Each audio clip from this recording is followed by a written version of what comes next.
هغې نه بعد د بل ورو سوال کړی دی چې صلات الاشراق چې دی دا څه ټایم کې کېږي او د دې حکم څه دی؟ که یو سړي نه پاتې شي نو د دې څه حکم دی؟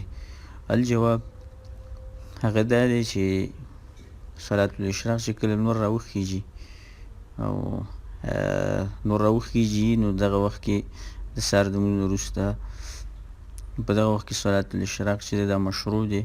او که یو سړی په مسجد کې کښیني او الله سبحانه وتعالی ذکر وکړي تر دې پورې چې نور راوخیږي او بیا 2 رکعته لمونځ وکړي نو د دې په فضیلت کې حدیث راغلی دی چې په هغه ترمذي کې دی دا حدیث. رسول صلی الله علیه وسلم فرمایلی دي من صلى الغداة في جماعة چې یو سړی د سهار لمونځ وکړي جماعت سره ثم قعد يذكر الله حتى تطلع الشمس تر دې پورې چې دا ذکر کوي چې نور راوخیږي ثم صلى ركعتين وبیا د هغې نه وروسته 2 رکعته لمونځ وکړي كانت له كأجر حجة وعمرة تامة دا داسې اجر د وګټه لکه د چې یا حج وکړه یا عمره وکړه پوره اجر الله سبحانه وتعالی در ورکوي.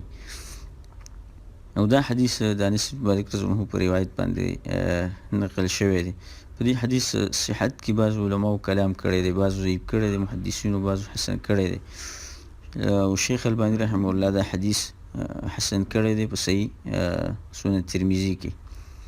ابن باز رحمه الله په دې باره کې دغه فتوا لګولې ده چې دا حدیث چې د دې لپاره ډېر طرق نقل دي.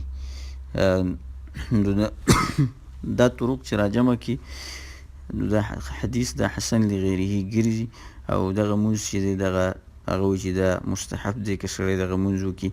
دویمه خبره دا ده چې دا مونځ مستحب دی، دا واجب نه دی. که یو سړي نه پاتې شي نو په دې کې څه حرج نشته دی، په دې کې هېڅ خبره نشته دی. که یو سړي نه دا مونځ پاتې هم شي نو دې باندې سړی ګناهګارېږي نه، خو لیکن بهتره خبره دا ده چې سړی یو نیک عمل شروع کړي نو بیا د هغې پرېښودل نه دي په کار او هغه کول په کار دي. هذا والله اعلم.